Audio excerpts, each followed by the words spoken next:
Everyone,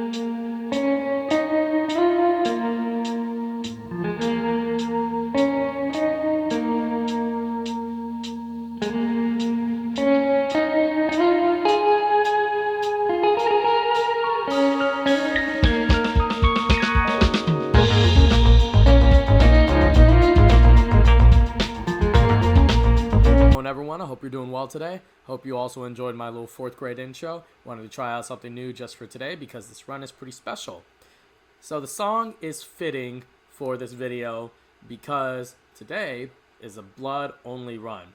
It's not just a blood only run, it is a Bloodlust run. So what the Bloodlust is that if you go into custom mode and you scroll all the way down to the bottom, you're going to see a bunch of gameplay modifiers. And these are things like extra jumps, enemies leave a bomb when they're killed, doors explode, inquisitors are plentiful, spikers are plentiful, and just like things like that that kind of hinder or hurt or help your gameplay.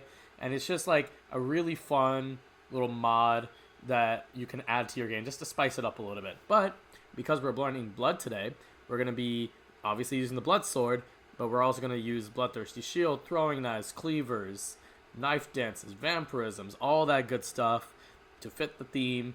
We also got the Bloodlust modification.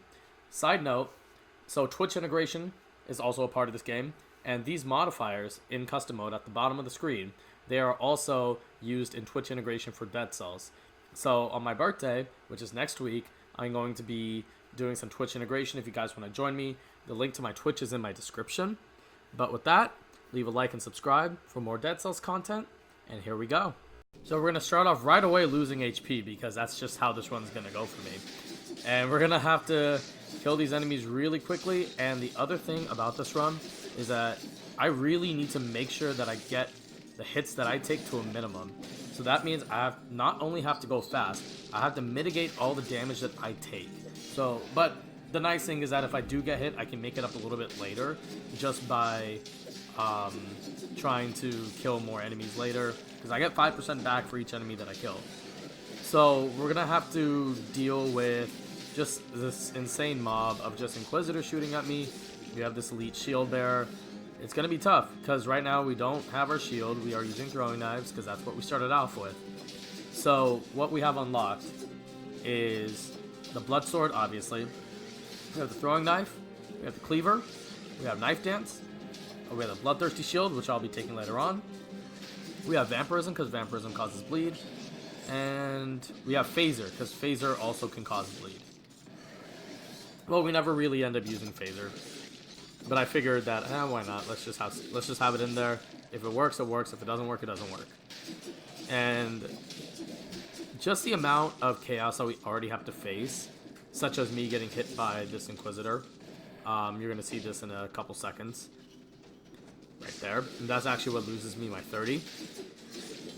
The fortunate news is that I'm still at 100%. I can still do enough damage. Bloodsword doesn't give me the best damage output in the world, so I'm kind of already regretting this a little bit. But I feel like it will end up completely worth it. But towards the end of Prison Depths, we ended up actually taking a lot of damage because we couldn't find any enemies. So we started off Promenade at like 29% HP. So that's the other problem.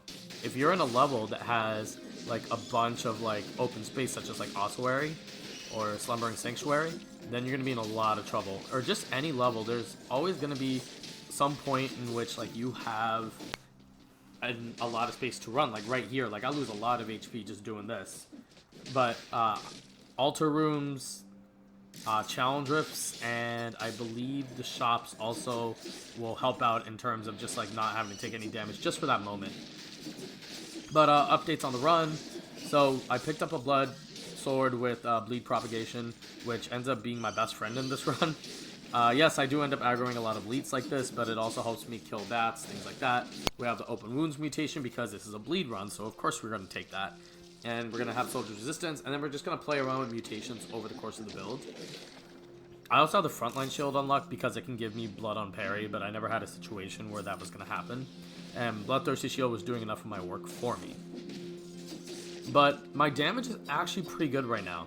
Like, I have no complaints about the damage that I'm doing. I'm not really taking a lot of hits from enemies. I'm just going with it. But it's it's gonna be a bit challenging later on. Especially when we hit up the ossuary, we start losing HP. So in terms of mutations, the next one I'm going to take is actually velocity, because velocity will help me get through those like areas that just have so much going on. One problem I'm having right now is elites, because my damage isn't like at the point where I can like one-shot elites and then just do crazy things with it. So we still have to deal with like not being able to do enough damage and taking HP as a result of that, right? But our damage output's actually good. We're at 15 right now, which is pretty solid, honestly, for where we are right now. And the other problem is, like, I can't hit thornies in the back, so I have to use a knife thrower, or the throwing knife. I always confuse the two, the enemy and then the weapon. But we're able to get a kill on that Dark Tracker, so that was pretty nice. And we're going to be taking our second cursed chest of the game. There's always one in Ossuary, there's always one in Sepulchre, there's always one in Prison Depths. That's the route that I'm running. So, and if there's also one in Slumbering Sanctuary and Graveyard, but I'm not going there for this run. I will be going to Sanctuary in what I believe is the next run that I'm uploading. I have 3 runs that are kind of waiting in the shadows, so they say. I don't really know what. So I can tell you right now, there's a flawless, there's a dot build, so damage over time with the throwing knife and Hakuto's bow, and there's a seismic strike run that I did today. So the dot build's pretty cool. It kind of makes up for the fact that I didn't record my last dot build, which was honestly pretty nuts. Like, I'm still thinking about that run. But honestly, the biggest thing is that we cannot get hit by enemies, because otherwise we are just screwing ourselves, because we have to heal more HP than we already have to because of the Bloodlust. Fortunately, we're able to clear out the curse. There were 2 corpse juices next to each other, and that was definitely a scary situation, but lucky that we got out of it. And this is what I was talking about with taking hits. I'm at critical melees now, because I got hit a lot in Promenade. So I don't know how I didn't get hit there either, but we get through it, and we can actually get a lot of our HP back, because remember that this kind of serves as like a necromancy, and I had the monster's eye from earlier, so 50% HP back. This concierge fight is going to be difficult, because the other thing I didn't tell you guys, it runs during boss battles. I cannot get kills during boss battles until the end. So the best that I can hope for is that as I strike, I'm only going to lose like a little bit of HP at a time. But like when Concierge is like busy doing stuff like the Roar and then the Aura, I have to stay away from him. I can't do anything. I cannot attack him. So I necessarily will be losing HP, which means, yes, I'm going to have to use a health potion in Concierge, which I honestly thought I was going to die in this run, and I haven't died against Concierge in a long time, since like 1.2, like 3 BC or something like that, when I was still kind of learning the game. But we actually get hit the first time there. But after I kill Concierge, I'm still going to have to, like, my HP's still going down, so I still have to heal at some point. So I kind of panic here, because, again, this is like my first time doing this, or like my first or second time. Like, my first couple runs were just, like, I died in, like, Promenade and Prison Depths and stuff like that. But this was, like, my first time making it past a boss. So I didn't realize that the after screen would do damage. So yeah, I had to heal in the room in between. But we're able to do it. We're able to get past it. And we can just continue on with the rest of this build. I do have a +3 tactics, or not tactics, red amulet, brutality amulet. So that's also extremely helpful for this run. Just because I need as much damage as I can, because the blood sword is not really like powerful. So it's just going to be kind of an issue. Still actually ended up being my easiest level, because the enemies are so clumped together and there's very little open space. Sepulchre will be difficult because of the amount of open space, for sure. But like I said, we're doing great on damage right now. That Dark Tracker goes down pretty much instantly. Cleaver and Knife Dance have great synergy. And this was the first part of my intro, getting the kill on that Cleaver. So that was pretty cool. But now we got a Curse Chest, and we're going to kill the rest of the enemies on the screen, but that also means that we're going to be taking some damage as well. So we just got to be careful every which way. Not get hit by the cleaver. We don't get hit by the cleaver. And then we just got to drop our cleaver and kill those 2 enemies. We have 6 left, and we got to rush to the next mob of enemies. And I thought it was down there, and then I realized, oh, there's a spike pit down below. So we got to find somewhere else where we haven't been yet and hope that there's enemies. And then I realized there's a 4-cell door that I have not been to yet. So let's go there. Let's get the kills. Let's clear this curse out and get some HP back, because we really need HP right now. The nice thing is that this does work with skills, so I don't really have to worry about not being able to, like, use my skills to get my HP back. Like, I can use anything I want, but I'm mostly using the blood sword because that's what's getting me the most amount of damage at a time. And we're at the final part of Sepulchre. And you've probably noticed this by now, but the speed at this run has been just nuts. So we have, we're going into Giant with a good amount of damage. And I actually apologize because this is where I get the 3 Brutality Amulet. So we're going to be at 32 heading into Giant. And Giant's going to be difficult because, again, I'm going to be losing HP. So it's just going to be a challenge. But I do pick up a Bloodthirsty Shield along the way, and that's going to be really helpful with this Giant fight. I took a Vampirism in the 60 kill door room just so I can get some HP back as I, try to do the best that I can in this build. The parries were really good in this fight, honestly. But, I have like 35 stacks of blood on this Giant, which doesn't really help because nothing I have has blood synergy, because these are all blood weapons, so they're necessarily not going to have blood synergy. So, yeah, bit of an issue, especially with this Giant fight, and it's going to come to dire straits in a little bit, like, especially because, like, I can't wait for the crystals. I like what I normally do, for those of you who watch my runs, I will wait for those crystals every single time, but this time I can't do that because of the fact that, like, I have to attack this thing, so I have to go in between the crystals. It's chaotic, and like I said in the intro, like, it is definitely a chaotic run. And unfortunately, I got the kill on both the hands at the same time, which means I have to kill one all over again. And it also means that, I'm going to be losing more and more and more HP. So they're going to go for the double hand strike.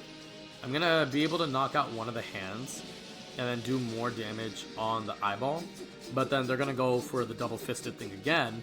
So now I have to heal, because if I didn't heal, I would have definitely died here. But we're almost done with the run. We get the knife dance off and the parry, a couple strikes, and then we're done. And this is where things got kind of ridiculous. More ridiculous than they already were. Because I'm trying to get to the Hand of the King room, right? Because I don't need to go to High Peak Castle. My damage is already good enough, all that, whatever. So we're trying to get to Hand of the King. But we're losing HP as we get there. So we lose about another 30% or so. So kind of annoying. But Hand of the King time. We picked up a Legendary Cleaver because I know hit Giant. Or Legendary Knife Dance, excuse me. So I can actually have both weapons unlocked. So that's pretty cool. And that actually ended up being the right call for me. So parries will count as an attack. So right now, with my blood shield, or with my blood sword, I'm able to, kind of get HP back from the recovery. And the parry does the same thing for me. And I also took an unfortunate hit, but it actually didn't end up doing too much because I got a ton of lifesteal from it. So I was actually okay there. Somehow we don't get hit by either the Inquisitor or the Disgusting Worm. I was fully expecting to get hit here. But we are managing, which is honestly the best that I can say for now. So he goes for his big smash, which again wastes time and HP for me. And the dash also wastes time. But we get the kill, barely. And then we just need to run over to the 5EC door and head into Astrolife because we're losing HP. So we got to keep going. And what doesn't help is that the Dead Cells player, the Headless, he's super, super slow. So that's also an issue. And this was actually good for my run because of that mob of enemies, I'm actually able to get fully up to 100% HP back. And I don't know how I didn't get hit in this mob, but don't worry. I'll make up for it by getting hit later on. Not here. You're going to see. It's just some unfortunate playing on my part. And I believe it is right here. Yeah. So I'm losing HP, and then, like, yeah, I need to go fight this Elite Slammer. And we kind of mess up here. Because I forgot. I thought I rolled. I really thought I rolled, but because the Slammer is doing so much damage and is so high speed, I need to only hit once and then roll. So I'm going to be losing HP while doing that as well. It's all a complete pain. But now we have our little castle thing. And I have to kill enemies right away because I'm losing HP. But there's a scroll right there. And you're going to see how I completely misplay this and almost end up dead because of it. And we actually triggered this elite too. And we do have some redemption. Exact same elite as last time. And we're able to just keep rolling and hitting. Eventually apply the knife dance, get the kill without getting hit this time. So that was really, really nice. And we're just going to have to keep chugging along with this castle. There's a lot of stuff here. So I'm not going to be losing much HP. In fact, I'll be gaining HP just because of the sheer amount of enemies. And right here I get up to 100. The two elites will save me HP. But now I have to go and get that scroll, which I honestly shouldn't have done because that wasted so much time for me. Like, so much time. So I end up going from 100% to 10%. And it was just simply really bad. Like, this level was not made for this game modifier. And the plan was I have 2 health potions versus the collector, and then I can just use them both when I need to. But now I'm down to 1, so now this is some high stakes stuff. And yeah, like, definitely not my best moment. I forgot how to play. I just felt very inadequate at the moment. But we're at the final boss of this ridiculous run. And hopefully we can get the kill here. Get the nice little parry. He's going to smash down.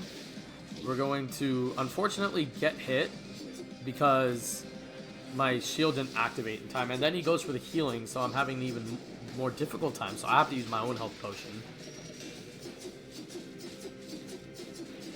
And then I realized there's no point in like trying to perfect everything. So if I get hit by those little crystals that fall below, so be it. I'm going to have to learn to deal with that. But these enemies coming was a really good thing because I was able to gain about 15% HP back. And given that I have no more health potions, I have to pretty much not get hit by anything major. Like, I can't take like a down smash hit. I can't take none of that. But fortunately, like, we can parry. And we force him on the 3rd heal. And that allows us to get to this final part. We're barely hanging on. We're hanging on by the skin of our teeth. And we're just trying to make sure that like we don't take any more damage. And then he goes for the lasers, and I'm losing even more HP. And the parrying kind of saved me here. I'm down to like 10%, 9, 8. And then he finally goes for his failed healed attempt. I can pick up the Panacea. I get it back. Get to 100. Start parrying. And then get one more kill off. That is Bloodlust for you. If you ever want something crazy in Dead Cells, absolutely try this out because you are just going to be moving on your feet and you can't think. Like, you just have to go and you have to do whatever it takes to get those kills on those enemies. If it means playing recklessly, like, you have to do that. This can definitely work on like a tactics build where you're a lot faster and you can move around more quickly. Like melee tactics, I can definitely see this being really good. But like on a slower kind of brutality type of run, 40 minutes and 51 seconds. That's like my fastest run. That is easily my fastest run by like 5 or 6 minutes. My balance blade run was actually my fastest before that. But because I was forced to be this fast, I ended up completing it in almost like less than 40 minutes, which is crazy to me. But, I do recommend it. As over the top as this is, I definitely recommend the build. I recommend just running Bloodlust in general, just to try something new. If you're getting bored on the lower boss cells or whatever boss cell you're on, if you're getting bored with it, try out some of these game modifiers. They really add a lot of elements to it. Maybe someday I'll add all of the elements. See if that works. I can imagine that my game will freeze if I do that. But all that aside, thank you guys so much for joining me. I hope you guys have a good rest of the week, and I hope you have a great night.